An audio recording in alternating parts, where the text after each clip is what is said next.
At least I do that.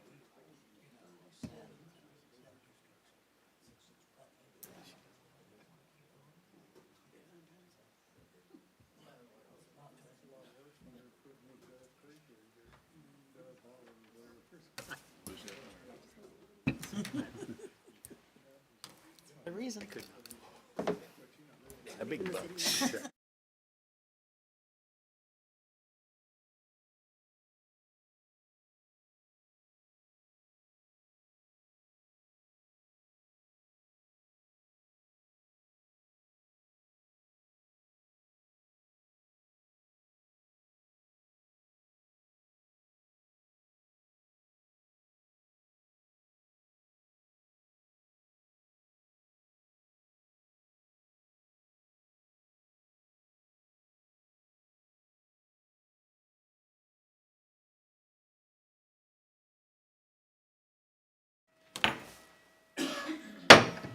Thirteenth day of May, 2025, and I call this meeting to order.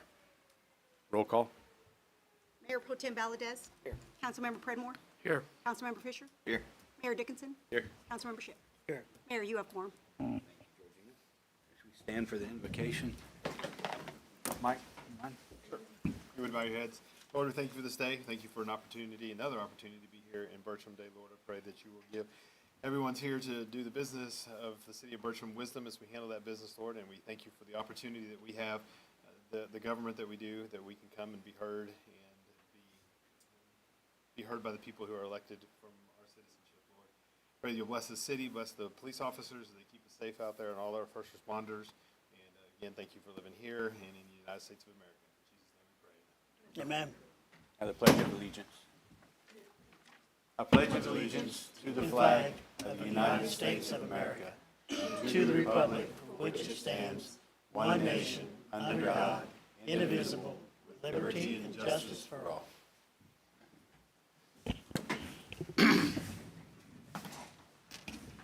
Community input.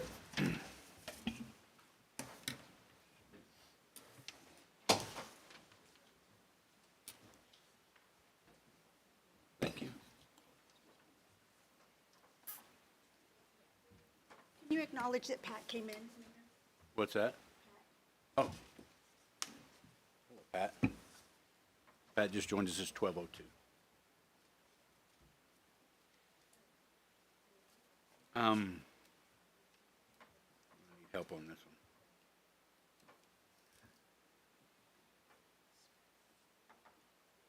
one. James is the first one, right? Is it James? Did somebody fill out something for James? Yeah, It says Tom. okay. Okay, yeah. What's that?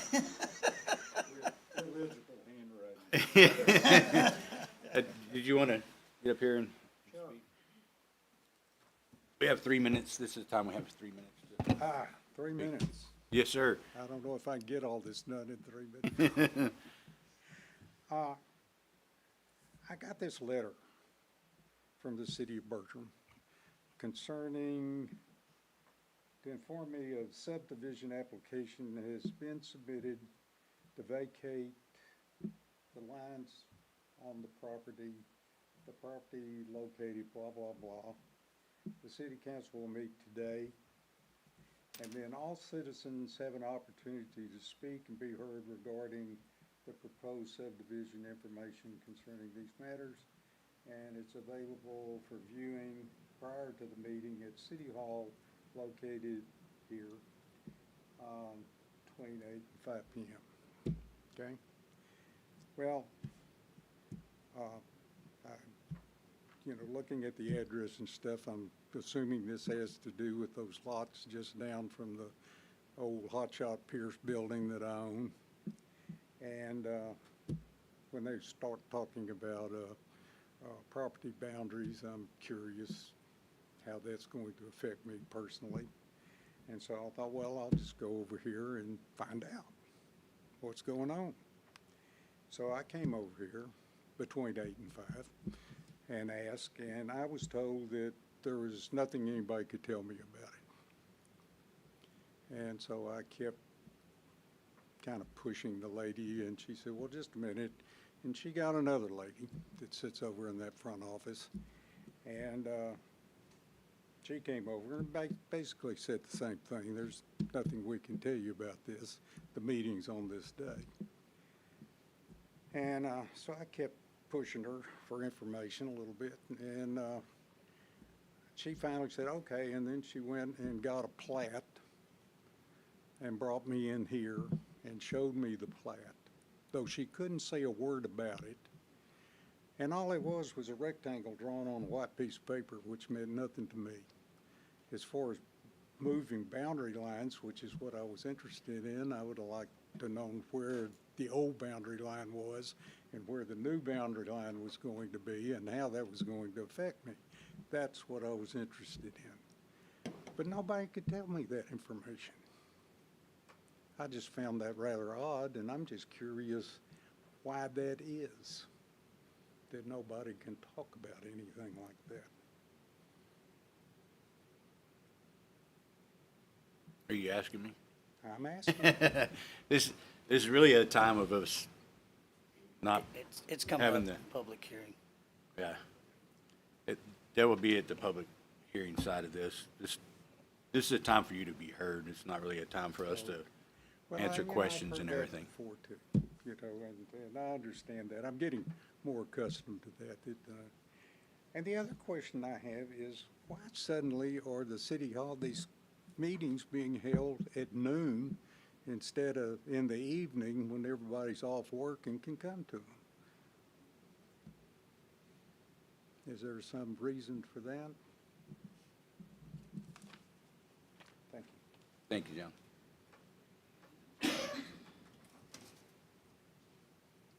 Carl Anderson?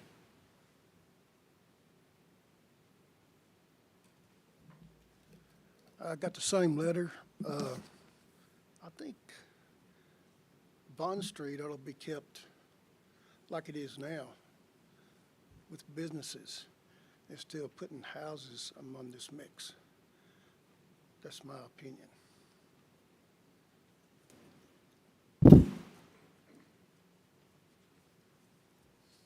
Elizabeth Francis? I don't have any remarks. I was just signing in my attendance. Oh, okay. Thank you.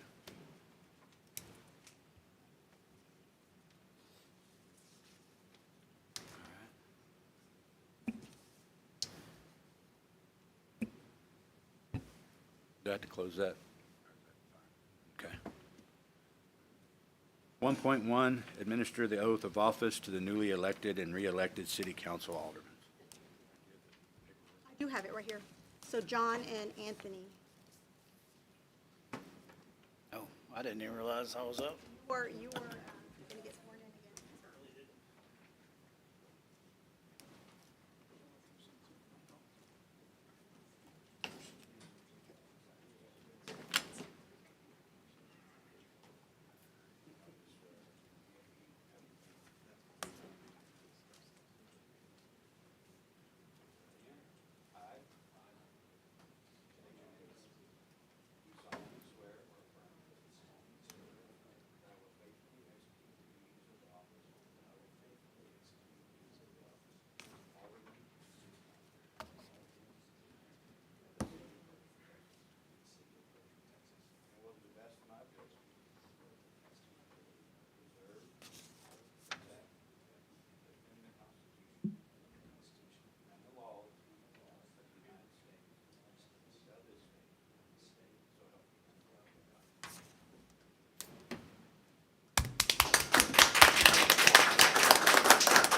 Two point one, discuss and consider direction and/or appointment of individuals to fill vacancy on city council. So, can you give us a little input before we do that? So, I mean, now that the new ones have been sworn in, old ones, I hate to put it that way. You know, we'll step off for now. Or to step down? Yeah, step down. And then then we have Anthony And then Anthony will come up. come up here and have a seat. Ms.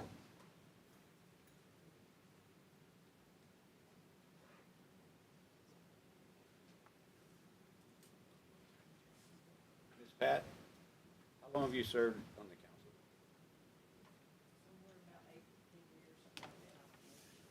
Thank you.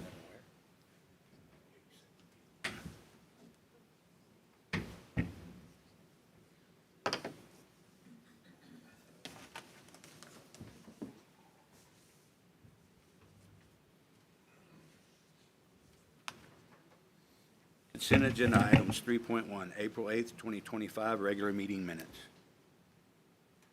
No, we gotta, this 2.1, Mayor. Go 2.1.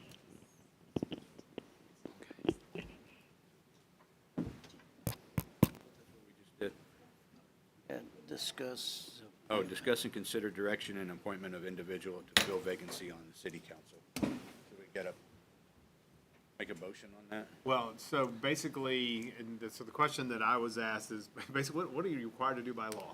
So by law, you can actually have an empty chair if you want to. One empty chair does not cause a whole lot of problems. Two empty chairs obviously gives you an issue with regard to making quorum and doing different things with regard to budgets and things along that line. So I would definitely not recommend that you go below 4, but you could go, you could have a vacancy until the next election, which would be May, next municipal election, or you can appoint. And the person who would be appointed, we would appoint it to serve until the next election. Even though it's a 2-year term, they serve until the next election. That's how general law cities work. So those are your basic options. So you could appoint somebody today. You could put together a committee to find somebody. There's a lot of different things that you could do with regard to that position. So after talking to the mayor and then Mike, I put together a agenda item request in your packet, which I felt would be the most fair way to handle this.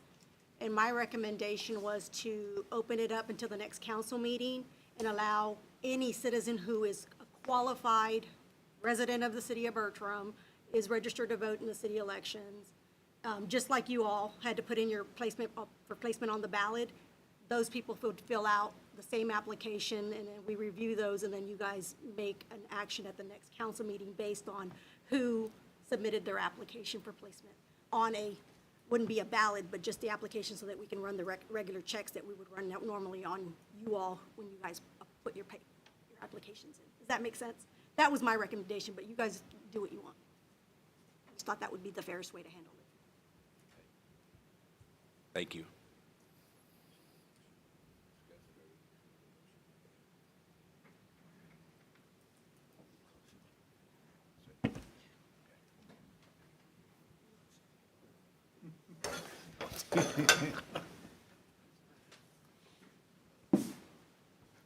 I make a motion that we open up the application process to June, so we can appoint someone. Got a motion by John, second by Randall. I'd like to say something. I'd like to say something about that too. Okay, go Well, ahead. and you got your second? Yes, So now you can second. say, it. Very good. So- Okay. If you look up there, there's an empty seat because no one in this town took an interest to put in an application to serve up on this board. So I'd like that seat to be empty for a little while so everybody can see it, to understand that if you're not willing to step up, then this is what we get. That's An all I empty got. step, an empty chair. Not what you get, because I think we got a good board. So what is your motion? I already made it. Motion to open up the application process for 30 days? Yes. All in favor of that, raise your right hand. That motion passes.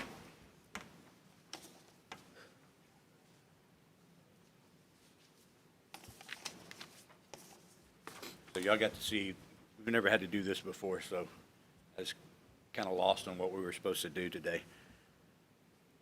3.1, April 8th, 2025, regular meeting minutes. I make a motion that we accept the April 8th, 2025 regular meeting minutes as written. Second. Got a motion by John and a second by Randall. All in favor, raise your right hand. That motion passes. 4.1, Police Department Monthly Activity Report, Interim Chief Brantley. Good afternoon. So our calls have increased a little bit from last month. We're at 317 calls sorry if you can't hear me. We're at 317 calls for last month, with a couple of arrests, a couple traffic arrests and driving while licensed invalid. And I believe there was a DWI in there that I forgot to put down. For a total of 4 arrests. We had 149 traffic stops, resulting in 112 warnings, 37 citations. This says 3 arrests. I think that's off by 1. Traffic stops are down from last month, with, it's to be expected with the transition, everything that's going on right now. I can break down the call activity, but just to give you the highlights, we've had a bunch of hangups, a few wrecks, actually 4 accidents with injuries, 3 no injury wrecks, livestock calls. Our suspicious circumstances are starting to go up because there's a few more homeless people running around town that we're trying to transition them out of town as well.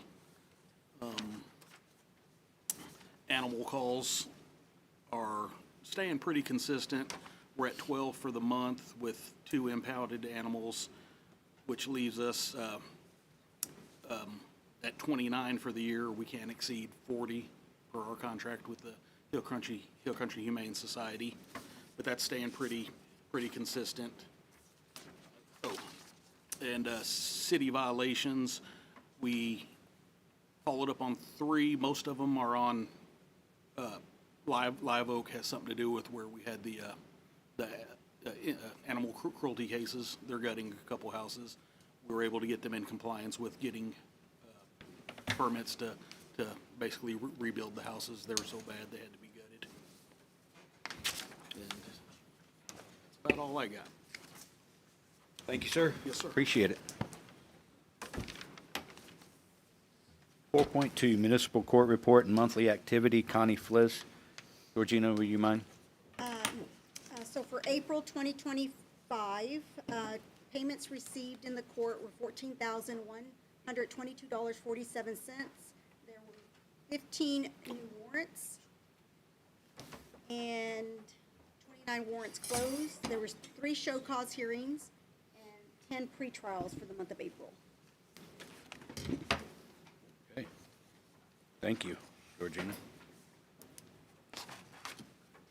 4.3, Development Report and Monthly Activity, Cindy Sanchez. Georgina, you mind reading hers off also? So there was a total of 431 various building inspections performed by Bureau Veritas, and there were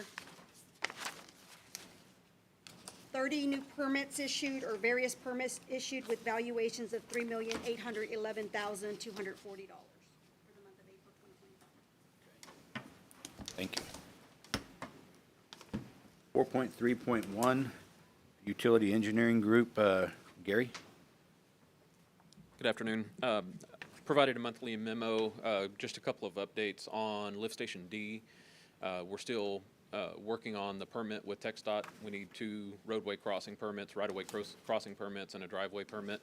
That's been turned in about 6 weeks ago, so we should be receiving their approval or comments pretty soon. Usually takes about 6 weeks. And then the railroad crossing for 29, where the force main will go, we received 2 comments back. They just want to put 2 notes on the plans. We've done that, sent that back 2 weeks ago, so we should be getting approval on that one soon. Gary, the mayor asked me about Highway 29 project. What further updates do you have on the Highway 29 project? We received the CAD file yesterday Friday from TxDOT, so my CAD guys are working on that. The gas main is in, so they've updated their as-built CAD file, and so we're updating our plans based on that. So how much longer we got?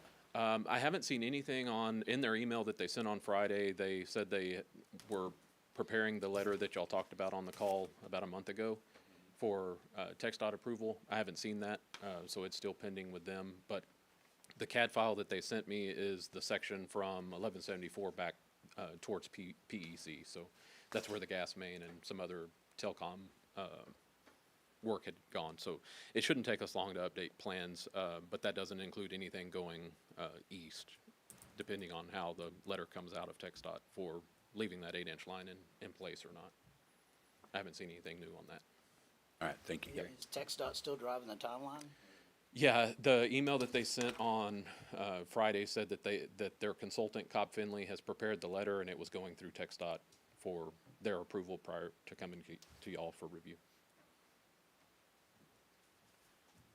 4.4, Utility Department Report and Monthly Activity. Adam? We had 5 water leaks this month. We installed 1 new water tap on County Road 330. We pumped just over 8 million gallons of water.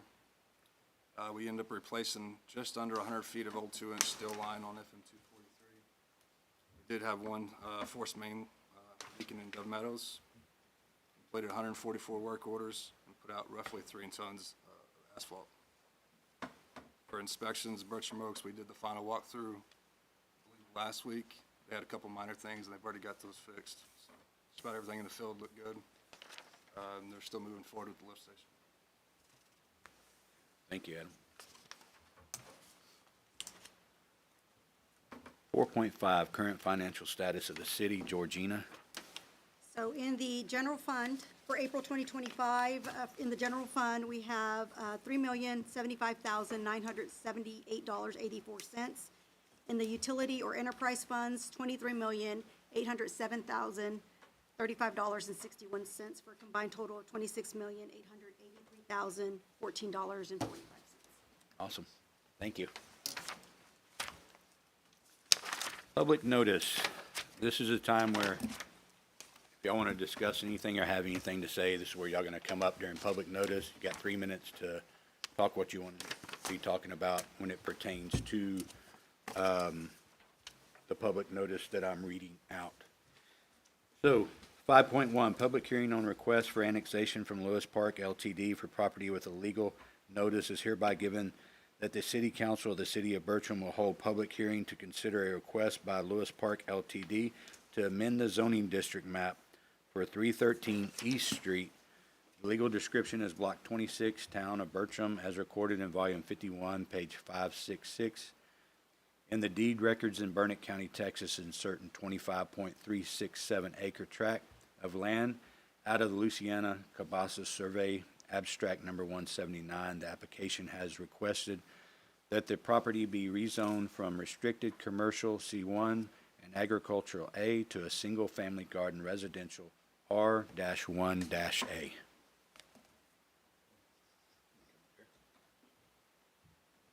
You just state your name and Hi, my name is Darrell Johnson.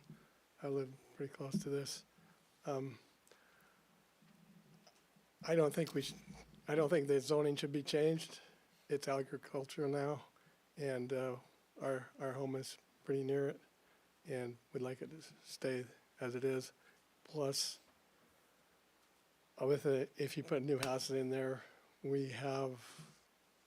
it's gonna draw on our water supply, which I don't believe is good enough right now.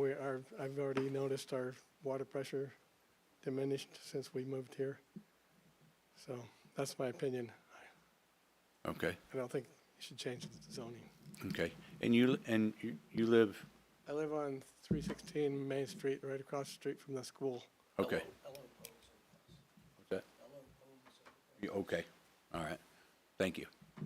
Thank you. Is there anybody else?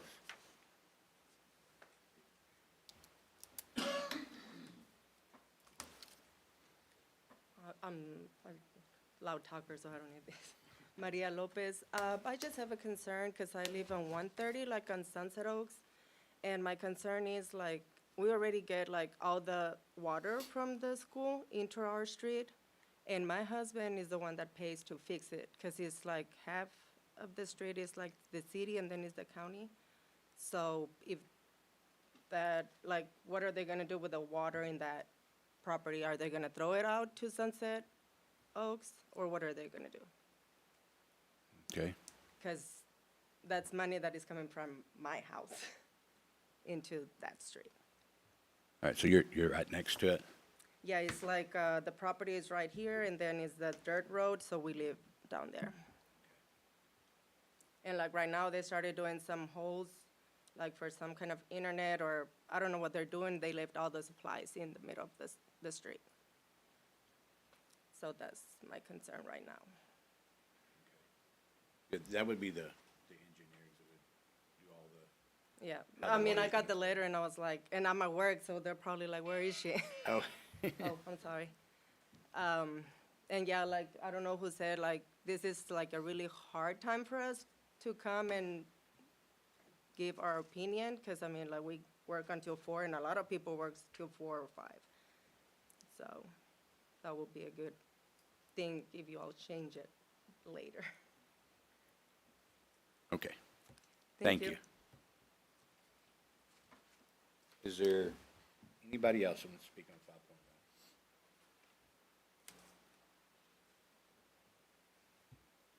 Okay, it's 12:25 and we close 5.1. 5.2, public hearing to consider a variance application from David Mickler. The Mickler property is located at 220 East Moeller Street. Legal description of property is Block 8, lots 5, 6, 7, and 8, S6900, Bertram, Burnett County, Texas. The applicant is requesting a variance on front yard setback on carport. Front yard setback request is 0 feet from the property line. Required is 25 feet. Is there anybody that wants to, has anything they want to speak about on this matter? State your name and where you live at. I'm actually David Mickler. I came just to see how y'all would vote on this. I did bring some pictures of some houses in the same neighborhood that actually have garages that are sitting on the property line, but it seems a little redundant now. So, pretty much everything that needs to be done, said is in the application of the variance. Okay. So I appreciate y'all's taking care of this matter for me. All right, thank you. Is there anybody else? 12:27, I'm going to close 5.2. 5.3, public hearing to consider a replat subdivision application from Texas Exits Wine LLC. The property owners of 247 Vaughn Street are requesting to vacate lot lines. Legal description of Block 9, lots 14, 15, and 16, town of Bertram, Burnett County, Texas. Is there anybody else that wants to get up and talk about that? So that's what you spoke about earlier, Tom. Yes, that's exactly what. To answer your question, vacating the lot line, everything's remaining on their property. But in order to build in the middle of the property, they gotta vacate a lot line that separates the lots. So that's all it is.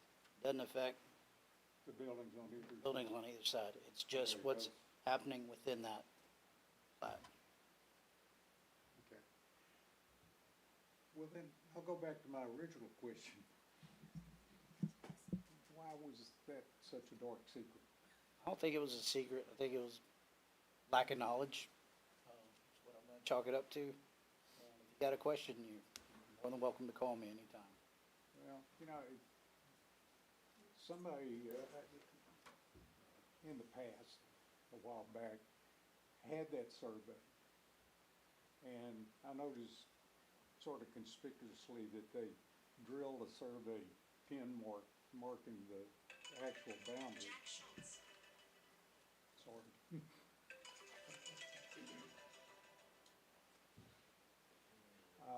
And it was about 4 feet into my building, you know, and, of course, I don't know think that it's that this building has been there forever. I don't think it's this property, Tom. This Grandfathered property all is on this. the other side of that pink building that is next. So that's what got my interest in this up, that it might have something to do with that property line, and it might directly affect me.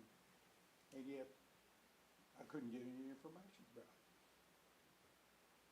I agree that's a problem. That property is the one that's just the open field, has no buildings on it or anything. Well, there's that old pink building. That's not part of it. That's not part of it. That's not part of it either? No. Has nothing to do. It doesn't even touch your property. And Mr. Anderson, did he leave?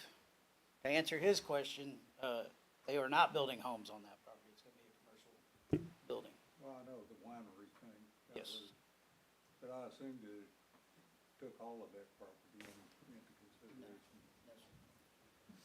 Okay. Anybody else on 5.3?